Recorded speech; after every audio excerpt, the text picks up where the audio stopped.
Hello dear students. तो आज हम स्टार्ट करते हैं ट्रेनिंग एंड प्रूनिंग और इट्स प्रिंसिपल्स, मेथड्स और ऑब्जेक्टिव्स। इसके बाद क्या होगा, इसके बाद क्या है कि जो हमारा हॉर्टिकल्चर है उसका जो सिलेबस है वो सारा कंप्लीट हो चुका है, सिर्फ किसको छोड़कर इरिगेशन सिस्टम को। इरिगेशन सिस्टम पर भी हम जल्दी वीडियो अपलोड करेंगे, लेकिन अब हॉर्टिकल्चर का आज टॉपिक हम पढ़ेंगे ट्रेनिंग प्रूनिंग। इससे पहले कि मैंने लेक्चर्स करा दिए हैं, उन लेक्चर्स का आपको लिंक वीडियो के डिस्क्रिप्शन में मिल जाएगा और इम्पोर्टेंट क्वेश्चंस का भी लिंक आपको वीडियो के डिस्क्रिप्शन बॉक्स में मिल जाएगा।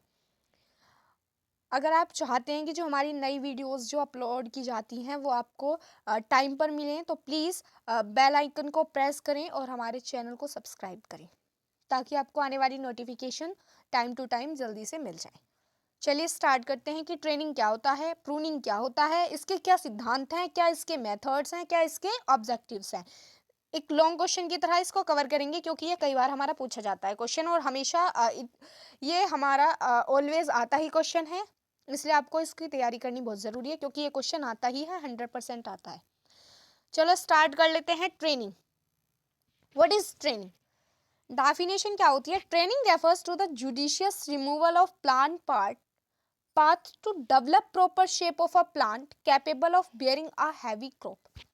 देखो, ट्रेनिंग किसको रेफर करती है? Judicial removal of plant part two develop proper shape of plant capable of bearing a heavy crop. कोई एक प्लांट है, ये मान लीजिए कोई एक प्लांट है। चलो पहले सेकंड वाली डेफिनेशन भी पढ़ लेते हैं। Physical technique that control the shape size directions of plant growth are known as training. जब हम ट्रेनिंग कब आता है, जब हम कब कह सकते हैं कि ट्रेनिंग की गई है और प्रूनिंग। ट्रेनिंग प्रूनिंग में एक डिफरेंस होता है, वो डिफरेंस आपको बहुत ईजी तरीके से समझ में आने वाला है क्योंकि मैं आपको बहुत ईजी से बताने वाली हूँ। देखो एक पेड़ है, ठीक है, ये कोई एक पेड़ है। इसमें क्या है कि जब हम कहें कि अगर हमने माना कि हमें जो पेड़ है उसको ट्रायंगल शेप देनी है, इस तरह की देनी है, हमने माना कि उसको वी शेप देनी है, इस तरह की देनी है, किसी भी तरह की कोई भी, या फिर जो हमारे जो पेड़ हैं उनको किसी तरह की शेप दे दी जाती है। जब किसी पेड़ को किसी तरह की शेप दे दी जाती है, जब कोई जो पेड़ है वो किसके आकार में कटा हुआ हो, किसी शेप के आधार में, चाहे वो किसी भी इंसान की शेप दे दो, किसी फल की शेप दे दो, उसमें काट दो, वो हमारा ट्रेनिंग में आता है। इसमें उन पार्ट्स को काट दिया जाता है प्लांट्स के जिनकी वजह से जो प्लांट है उसका प्रॉपर डेवलपमेंट नहीं हो पा रहा है, जिससे कि जो प्लांट है उसका प्रॉपर डेवलपमेंट हो पाए, उसको अच्छे से लाइट मिल पाए, उसके पास अच्छे से जो सारे न्यूट्रिएंट्स है वो पहुंच पाए, फोटोसिंथेसिस की प्रक्रिया जो हमारी होती है वो बहुत ही इजीली हो पाए, जिससे कि इसलिए जो प्लांट है उसकी कटाई की जाती है। और जो इस पर जो फ्रूट्स आएंगे वो हैवी बियरिंग हो उनकी, यानी कि ज़्यादा हमारी जो फ्लोरिंग हो वो ज़्यादा हो प्लांट्स पर। ठीक है, ट्रेनिंग समझ में आ गया क्या होता है। अब मेथड इसके तीन तरह के होते हैं, एक सेंट्रल लेडर सिस्टम, एक ओपन सेंटर और वास सिस्टम, एक मॉडिफाइड लेडर सिस्टम। याद रखना, central leader system, open centre और वास सेंटर, और एक मॉडिफाइड सेंटर लेडर सिस्टम होता है। चलो अब इनको तो अब हम बात कर लेते हैं कि ऑब्जेक्टिव्स क्या क्या होते हैं ट्रेनिंग के। टू इम्प्रूव अपीयरेंस, पहला क्या होता है कि ये हमारी जो दिखावटपन है उसको इम्प्रूव करता है। ठीक है, जो हमारे अपीयरेंस है उसको इम्प्रूव करता है। अभी मैंने क्या बताया कि उसको किसी भी शेप, किसी भी आकार में जब हम काटते हैं तो वो उससे क्या होगा, एक हमें दिखाई देगा, एक अच्छा पेड़ दिखाई देगा। तो पेड़ का जो दिखने का जो तरीका है वो बहुत उसको क्या करता है, इम्प्रूव करता है। To usefulness of plant through providing different shape, हमारा जो प्लांट है वो बहुत सारी चीज़ों के लिए यूजफुल हो सकता है। जब हम उसे एक शेप दे देते हैं, तो क्या होगा कि एनवायरनमेंट में बहुत अच्छा लगेगा, खूबसूरती बढ़ाएगा हमारे घर की, और उससे क्या होगा कि उसके आसपास और भी पेड़ लगाए जा सकते हैं क्योंकि हमने उसे एक शेप देकर उसे कम से कम जगह में कर दिया। ठीक है, बैलेंस्ड डिस्ट्रीब्यूशन को क्या करता है, सिक्योर करता है कि सभी जगह पर बैलेंस चीजें बनी रहे, यानी कि हर चीज उसमें क्या हो, बैलेंस तरीके से हो, चाहे वो एनवायरनमेंट की हो, चाहे वो जो हमारा प्लांट है उसके अंदर की कुछ चीज हो, या फिर कहें कि उसका किसी दूसरे प्लांट से रिलेशन हो, वो सभी, या फिर उसका लाइट से रिलेशन हो, वो सभी बैलेंस्ड बना रहे, उसको भी सिक्योर करता है जब हम ट्रेनिंग कर देते हैं प्लांट की। Two is culture practices including there cultivation, plant protection and harvesting, इससे हमें मतलब क्या होता है, ईज बच जाते हैं हम किसके, कल्चरल प्रैक्टिसेस से। जैसे कि हमें कभी कभी क्या होता है कि जब पेड़ हमारा ज़्यादा बढ़ जाता है तो उसको काटना पड़ता है, उस ज़्यादा टाइम लगता है। अगर हम टाइम टू टाइम कटाई करते हैं तो हमें इतना नहीं लगता टाइम। प्लांट को प्रोटेक्शन देता है, प्लांट को बचा के रखता है, और जैसे कि हार्वेस्टिंग। ठीक है, टू इम्प्रूव परफॉर्मेंस, परफॉर्मेंस को बहुत इम्प्रूव कर देता है, पेड़ की जो परफॉर्मेंस है वो बहुत इम्प्रूव हो जाती है। मान लीजिए कोई एक टहनी है और ये इधर ब्रांचेस है और ये मेन पार्ट है पेड़ का और ये इससे दो ब्रांचेस निकल रही हैं, तो अब क्या होगा कि इस प्लांट ने जो न्यूट्रिएंट्स लिया है वो आधा हिस्सा देगा आधा हिस्सा देगा। किसकी वजह से क्या होगा कि इस पर जो फ्लोरिंग होगी वो कम हो पाएगी, इस पर भी फ्लोरिंग कम हो पाएगी। और मान लीजिए अगर हम इस पेड़ को, इस ब्रांच को काट देते हैं तो क्या होगा कि इस पर अच्छे से फ्लोरिंग हो पाएगी और अच्छे से हमें फल मिल पाएंगे। ठीक है, तो इस पे भी डिपेंड करता है। नेक्स्ट है to secure a balance distribution of fruit bearing parts on main limbs of plants. ये सिक्योर करके रखता है एक बैलेंस डिस्ट्रीब्यूशन को, जो इन पर फ्रूट्स आते हैं उनका भी एक बैलेंस बना के रखता है किसके मेल लाइम्स पर ऑफ अ प्लांट, प्लांट के मेल लाइम्स पर। To protect the tree from sunburn and wind damage, जो प्लांट जो पेड़ है उसको सनबर्न से बचाता है, कि जब ज़्यादा धूप निकलती है उसकी वजह से जो पेड़ है वो सनबर्न हो जाता है, उससे बचाता है। और ज़्यादा हवा आ जाती है उससे डैमेज हो जाता है। तो इन सभी चीज़ों से वो जो ट्रेनिंग मेथड है वो हमारी हेल्प करता है बचाने में। अब हम बात कर लेते हैं ट्रेनिंग के प्रिंसिपल क्या क्या होते हैं। ठीक है, इससे पहले देखो हमने क्या क्या पढ़ा, ट्रेनिंग क्या होती है, इसके मेथड पढ़े, centre ladder system, open centre and vast system, modified leader system. ठीक है, इसके बाद हमने क्या पढ़ा, ऑब्जेक्टिव्स और ट्रेनिंग क्या क्या थे, कि ये हमारे जो अपीयरेंस है उसको बचाता है और एक प्लांट को अच्छे से शेप दी जाती है तो वो बहुत ज़्यादा चीज़ों में काम आता है, बैलेंस बनाए रखता है, परफॉर्मेंस को इम्प्रूव करता है, बहुत सारी चीज़ें।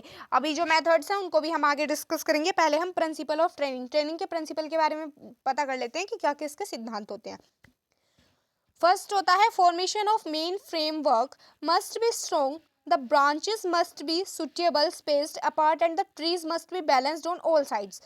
फॉर्मेशन ऑफ मेन फ्रेमवर्क, जो मेन फ्रेमवर्क होगा उसका फॉर्मेशन होगा, बहुत ज़्यादा स्ट्रॉन्ग हो जाएंगी ब्रांचेस, सुटेबल स्पेस्ड मिले, जो ट्री की ब्रांचेस है उनको पूरा पूरा स्पेस मिलेगा और जो सारी साइड है वो बैलेंस रहेंगी। वही मैंने अभी बताया था कि दो साइड्स हैं प्लांट की और उसमें से एक को काट देते हैं तो एक को प्रॉपर मिल पाएगा, और दो हैं तो उनको अच्छे से उनको ग्रो होने के लिए क्या नहीं मिल पा रहा, अच्छे से जो दो ब्रांचेस हैं एक साथ प्लांट की उसको ग्रो होने के लिए अच्छे से स्पेस नहीं मिल पा रहा है, उनके पास उन्हें अच्छी सी लाइट नहीं मिल पाती है। तो इन सभी को भी ये इसका अ, इससे भी सिक्योर करता है कि सारी साइड को बैलेंस रखता है, हर जगह पर एक इकसार बिल्कुल हर चीज़ पहुंचा देता है।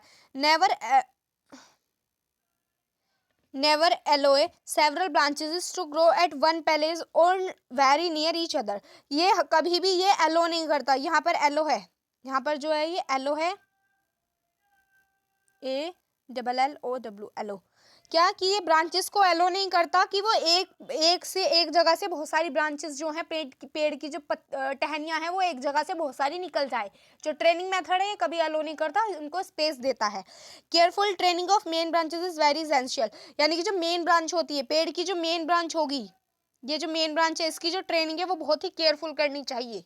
ठीक है, another important point about training is that if two branches are growing at same point, यदि दो branches हमारी एक ही point से हमारी grow हो रही हैं, मान लीजिए इस तरह से हो रही हैं, ठीक है, try to train them to grow at a wider angle, narrow angle is always weak। जो इनके पास वाला जो एंगल होगा ना वो हमेशा वीक होगा, तो इनको इस तरह से करिए कि इस तरह से इनमें जो एंगल जो है वो वाइडर एंगल बन जाए, इनके बीच का जो डिस्टेंस है वो ज़्यादा बन जाए, क्योंकि अगर पास पास एंगल होगा तो क्या होगा कि वीक।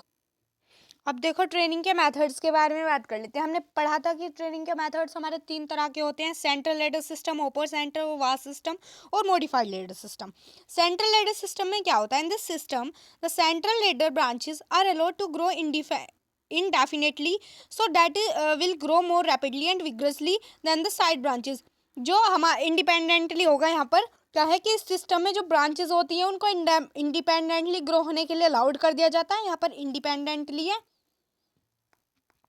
ठीक है, और so it is will grow more rapidly, जिसकी वजह से वो बहुत जल्दी जल्दी से ग्रो हो पाती हैं, बहुत बड़ी बड़ी हो जाती हैं, किससे, जो साइड वाली ब्रांचेस होती हैं उनसे ज़्यादा वो जो ब्रांचेस होती हैं हमारी वो ज़्यादा ग्रो हो और जो ट्री है वो बहुत बड़ा हो जाता है, वो जो पेड़ है उस पर क्या है, जो फ्रूट्स हैं जो फल हैं वो बहुत ज़्यादा आ जाते हैं, और वो मोर नियर द टॉप, और वो किसके ज़्यादा पास रहता है, मतलब फ्रूट जो होते हैं, जो ट्री देखो अ ट्री बियर फ्रूट, जो ट्री है वो फ्रूट्स जो है वो पास पास बहुत ज़्यादा हो जाते हैं उसमें, ठीक है, एक एक पास पास क्या हो जाते हैं, बहुत सारे फ्रूट लग जाते हैं, जैसे कि आम, एक एक के पास एक के पास एक, केले बिल्कुल बिना गैप के लगते हैं, बिल्कुल पास पास, तो इस तरह से लग जाते हैं। The lower branches are less vigorous less fruitful, और जो नीचे वाली ब्रांचेज होती हैं वो बहुत ज़्यादा मतलब कम, ज़्यादा बड़ी नहीं हो पाती है और ज़्यादा फ्रूट नहीं लगते, लेकिन जो टॉप वाली ब्रांचेज होती हैं वो ज़्यादा ग्रो हो जाती हैं, इंडिपेंडेंटली ग्रो हो जाती हैं, बहुत बड़ी हो जाती हैं, और उन पर जो फ्रूट्स हैं वो भी बहुत ज़्यादा लगते हैं। सेंटर में ये हो गया ऊपर, मतलब ऊपर वाली ब्रांचेज, लेस जो नीचे वाली ब्रांचेज है वो नहीं हो पाती। फिर ओपन सेंटर, सेंट्रल में था ओपन सेंटर, और वास्ट सेंटर में क्या होता है कि जो मेन स्ट्रीम होती है ना बीच वाली, उसको ही अलाउ किया जाता है कि तुम जितना चाहो उतना एक ग्रो कर सकती हो, लेकिन एक हाइट दे दी जाती है कि 1.5 से 1.8 मीटर के बीच में तुम ग्रो कर सकते हो, सिर्फ 1.5 से 1.8 मीटर के बीच में ये सर्टेन हाइट तक तुम ग्रो कर सकते हो। And then it cut for development, और उसके बाद उसे विकास के लिए काट दिया जाता है। ये ओपन में होता है कि सर्टेन हाइट के लिए दे दिया जाता है 1.5 से 1.8 मीटर तक। इसमें क्या होता है ऊपर वाली में क्या होता है कि जो टॉप ब्रांचेस हैं उनको अलाउ कर दिया जाता है कि वो इंडिपेंडेंटली ग्रो हो सकती हैं। अगला है modified leader system. Modified leader system हमारा क्या होता है, it is intermediate between the above systems. ये जो दोनों सिस्टम है इनके बीच वाली हिस्से को हम बोलते हैं। It is developed by first training the tree to the leader type. इसे पहले तो विकास किया जाता है इसका by first training the tree to the leader type. जो पहली ट्रेनिंग होती है वो हमारी लेडर टाइप होती है। अलो द सेंट्रल एक्सल, जिसमें जो सेंट्रल एक्सियल है यानी कि बीच वाली है उसको अलो कर दिया जाता है कि कितने ग्रो होना है हो जाए। उसके बाद उसे प्रून किया जाता है, जिससे पहले से प्रून किया जाता है 4 से 5 साल उनकी प्रून किया जाता है, उसकी ट्रेनिंग और प्रूनिंग दोनों की जाती है। ठीक है, ये दोनों में आता है। देखो इसकी डेफिनेशन में पढ़ लेते हैं। It is intermediate between the above systems. It is developed by first training the tree to the leader type by allowing the central axial to grow unpruned for the first 4 to 5 years. यानी कि पहले तो उसकी कोई कटाई झटाई नहीं की जाती, लेकिन उसके बाद उसकी कटाई झटाई की जाती है, उसे सेंट्रल एक्सियल को ग्रो करने के लिए अलो कर दिया जाता है। इसके बाद है central system is headed back. जो सेंट्रल सिस्टम है उसे हेडेड बैक यानी कि कट द टॉप को काट देते हैं। And lateral branches allow to grow, जो नीचे वाली ब्रांचेस हैं उनको ग्रो करने के लिए अलो कर दिया जाता है, जो ऊपर ओपन सेंटर में और वास्ट सेंटर में होता है। अब बात कर लेते हैं प्रूनिंग क्या होता है। प्रूनिंग क्या होता है कि किसी भी प्लांट के किसी भी पार्ट को काट देते हैं, जैसे कि कोई जड़ होगी, कोई पत्ती हो गया, कोई फ्लावर हो गया, कोई फ्रूट हो गया, उसको काट देना ही प्रूनिंग कहलाता है। इसमें हमारे क्वालिटेटिव यील्ड जो है वो अच्छे होते हैं, इससे गुड और क्वालिटेटिव यील्ड हमारे मिलते हैं। क्वालिटेटिव और क्वांटिटेटिव के बीच में डिफरेंस मैंने एक ट्रिक के साथ बहुत ईजी में आपको बताया है, उसका डिस्क्रिप्शन बॉक्स में मैं आपको लिंक दे दूंगी। अगला हम बात कर लेते हैं मेथड्स ऑफ प्रूनिंग। प्रूनिंग पता लग गया। ट्रेनिंग क्या होगा? ट्रेनिंग हो गया किसी प्लांट को शेप देना, ठीक है, और प्रूनिंग हो गया कि किसी एक प्लांट का पार्ट काट देना, या फिर ट्रेनिंग में किसी मेन ब्रांच को ही काट देना शेप देने के लिए। प्रूनिंग में सिर्फ क्या करना, किसी प्लांट के एक पार्ट को काट देना। मेथड्स क्या क्या होते हैं हमारे प्रूनिंग के? फर्स्ट होता है हमारा हेडिंग बैक। हेडिंग बैक का मतलब क्या होता है? हेडिंग बैक हमने आप पीछे भी पढ़ा। हेडिंग बैक का मतलब होता है only top of the branches are headed back for cut off. केवल जो ब्रांचेस हैं टॉप वाली जो ब्रांचेस है सिर्फ उन्हीं को ही काट दिया जाता है। हेडिंग बैक होता है इसका मतलब कि टॉप ब्रांचेस जो है उनको काट दिया जाता है, जो नीचे वाली ब्रांचेस है उनको छोड़ दिया जाता है।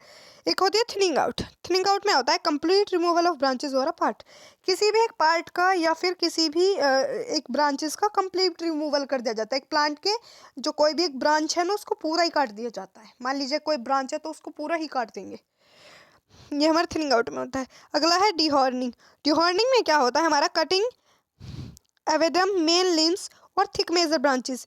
इसमें क्या करते हैं हम, कटिंग कर देते हैं मेन लिम्स यानी कि जो बीच वाले बड़े बड़े जो लिम्स हो जाते हैं उनको, और जो मोटी मोटी मेजर ब्रांचेस होती हैं उनको काट देते हैं, ठीक है।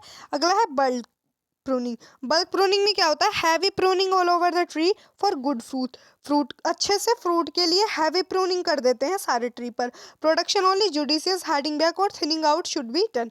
हेडिंग बैक भी और थिनिंग आउट भी दोनों ही इसमें कर दिए जाते हैं। मतलब क्या होता है कि हेडिंग बैक भी होगा और थिनिंग आउट भी होगा। देखो किस तरह से होगा, जब हम हेडिंग बैक करेंगे तो क्या होगा कि ब्रांचेस की जो टॉप है उसको काट देंगे, लेकिन जब हम थिनिंग आउट करेंगे हम पूरे उस ब्रांच को ही काट देंगे, उस पार्ट को ही काट देंगे, पूरे ही हटा देंगे। तो थिनिंग बैक और हेडिंग हमारे दोनों किए जाते हैं बल्क प्रूनिंग में। अगला बात कर लेते हैं ऑब्जेक्टिव्स क्या क्या होते हैं प्रूनिंग के। तो क्या क्या होता है कि यंग ट्रीज, जब हमारे जवान होते हैं पेड़, यंग ट्रीज होते हैं, छोटे पेड़ होते हैं, तभी उनकी ट्रेनिंग कर दी जाती है। ट्रेनिंग हमने पढ़ा था क्या होता है कि किसी भी उसको शेप दे दी जाती है। फिर है मेन, जो डिवाइडर होते हैं उन पर जो बीच में लगे हुए होते हैं, आपने देखा होगा डिवाइडर पे पेड़ लगे होते हैं, उनकी ट्रेनिंग प्रूनिंग की जाती है, तो उन्हें ऊपर से बिल्कुल एक शार्प शेप दे दी जाती है। ठीक है, तो जब उन्हें इकसार एकदम शेप दी जाती है तो वो ट्रेनिंग में आता है, और जब उनके कोई पार्ट काट दिया जाता है, लीफ रूट वगैरह, तो वो प्रूनिंग में आ जाता है। जब शेप दे दी जाती है तो वो थिनिंग में आ जाता है, सॉरी ट्रेनिंग में आ जाता है। अगला हम बात कर लेते हैं maintenance of growth of trees, example to maintain the health of bearing plant. क्या होता है कि जो maintenance of growth of trees, यानी कि जो ट्रीज हमारे ग्रो करते हैं ना ऊपर की तरफ, उनको मेंटेन किया जाता है। एग्जांपल क्या है कि किसी भी प्लांट की हेल्थ के लिए उसे मेंटेन करना, कि उसकी हेल्थ के लिए इतना ठीक है या नहीं है, उसके अकॉर्डिंग, कि बारिश है कि इतना हल्का पेड़ बहुत होगा, इतना भारी पेड़ बहुत होगा, इस तरह से। Bringing vigour in old trees, यानी कि क्या होता है कि जो ओल्ड ट्रीज होते हैं वो बहुत ज़्यादा घने हो जाते हैं। क्या हो जाते हैं? बहुत ज़्यादा घने हो जाते हैं, बहुत ज़्यादा भयानक से दिखने लगते हैं। ठीक है, और to shape the trees to make a best use, की एक जो ट्रीज हैं उनको इस तरह से शेप देना कि वो एक बेस्ट यूज़ के लिए बने हों, उनको एक बेस्ट यूज़ के लिए बना देना शेप देकर। फिर नेक्स्ट हम बात कर लेते हैं to regulate the size and quality of fruit, fruit की साइज को और क्वालिटी को भी रेगुलेट करते हैं। फिर है for effective spring of pesticides of the crop, ये हमारे इफेक्टिव स्प्रिंग होती है जो पेस्टिसाइड ऑफ क्रॉप के जो पेस्टिसाइड होते हैं उनके लिए। To removal the dead diseased and over age wood, जो हमारी बहुत ज़्यादा बीमारी से ग्रस्त हमारी लकड़ी है या फिर ज़्यादा एज की हो चुकी है, उसको भी हम हटा देते हैं। तो जो हमारे बूढ़े हो जाते हैं ना प्लांट, बहुत ज़्यादा उनकी प्रूनिंग की जाती है। प्रिंसिपल की बात कर लेते हैं प्रूनिंग के। तो young trees are prune to train it to acquire a desired shape, उनको एक डिजायर्ड शेप देने के लिए जो हमारे छोटे प्लांट्स होते हैं उनको प्रून किया जाता है। In bearing trees light pruning is done to the stimulate fresh growth, जब हमारे जो ट्रीज हैं वो हमारे उगते हैं, ठीक है, तो उनकी जो उन्हें क्या इस तरह से किया जाता है कि उन्हें जो लाइट है वो प्रॉपर मात्रा में मिले, जिससे कि जो ग्रोथ है वो अच्छे से हो, फ्रेश हो। It bearing flower birds on fresh growth, जब उनकी फ्लावर अच्छे से ग्रोथ हो पाएगी तो वो क्या होगा कि अच्छे से उन पर फ्लावर बर्ड्स आएंगी। In all trees heavy pruning is done to restore vigorous, उनको वाइग्रस मतलब उनको रिस्टोर करने के लिए, दोबारा से रिस्टोर करने के लिए ओल्ड ट्रीज में हैवी प्रूनिंग की जाती है। All the diseased weak dead and shading branches must be removed, जितनी भी हमारी कमजोर, जितनी भी हमारी बीमारीग्रस्त, जितनी भी हमारी डेड या शेडिंग ब्रांचेस होती हैं उनको हटा दिया जाता है। Next step, pruning for young trees should be done more carefully than yielding trees, जो प्रूनिंग होती है ना हमारी यंग ट्रीज की, छोटे छोटे ट्रीज की, वो हमारी बहुत ज़्यादा केयरफुली की जाती है देन येल्डिंग ट्रीज, बड़े बड़े पेड़ों के दौरान छोटे पेड़ों की बहुत सेफ केयरफुली की जाती है, क्योंकि क्या होता है कि अभी तो वो छोटे से बड़ा हो रहा है, तो कुछ दिक्कत हो गई तो क्या होगा कि वो छोटे से बड़ा अच्छे से नहीं हो पाएगा। जैसे छोटे बच्चों की केयर करते हैं इस तरह से पेड़ों की भी करनी पड़ती है, पेड़ पौधों की। अगला है pruning of larger limbs should be avoided as far as possible, जो लार्जर लिम्स होते हैं ना, प्रूनिंग ऑफ लार्जर लिम्स, जो लार्जर लिम्स होते हैं, बड़े बड़े लिम्स होते हैं ना, उनकी जो प्रूनिंग है वो अवॉइड करनी चाहिए, वो नहीं करनी चाहिए, जितना पॉसिबल हो सके उतना। ठीक है,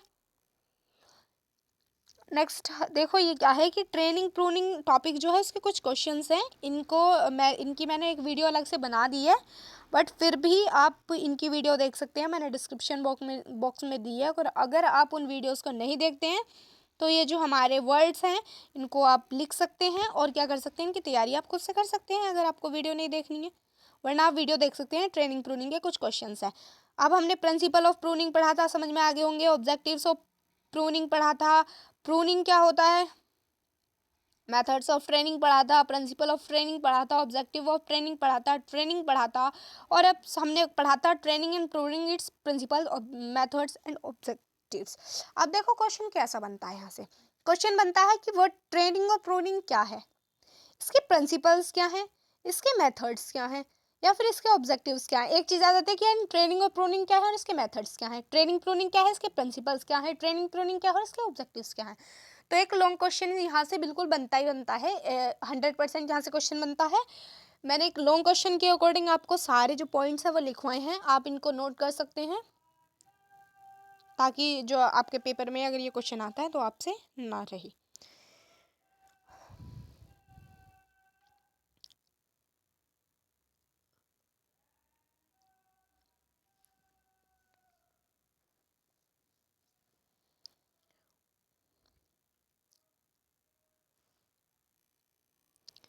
एंड आपको और वीडियोस के जो लिंक हैं वो मैं डिस्क्रिप्शन बॉक्स में दे दूँगी, ठीक है? वो आपको डिस्क्रिप्शन बॉक्स में मिल जाएँगे, आप वहाँ से जाके चेक कर सकते हैं। और जो फर्स्ट सेमेस्टर है उसका लगभग काफ़ी जो हमारा सिलेबस है वो कंप्लीट हो चुका है, और आप कमेंट बॉक्स में बता सकते हैं कि मैं किस टॉपिक पर वीडियो बनाऊँ। अगर आप कमेंट बॉक्स में बताते हैं कि आप मैम आप उस जो टॉपिक है वो ये टॉपिक है, इस पर हमारी वीडियो अपलोड कीजिए, तो एक क्या होता है, हेल्प मिलती है और हमें पता चलता है कि भाई हाँ बच्चों को कैसी वीडियोस चाहिए। तो आप प्लीज़ कमेंट करके बता दीजिए कीजिए कि किस टॉपिक पर आपको नेक्स्ट वीडियो हमारी चाहिए। Thank you for watching this video, bye bye, मिलते हैं नेक्स्ट वीडियो में। और हाँ जी, जो शेयर सब्सक्राइब है उसको ना भूलें, वो ज़रूर याद रखें। Thank you for watching this video, bye bye.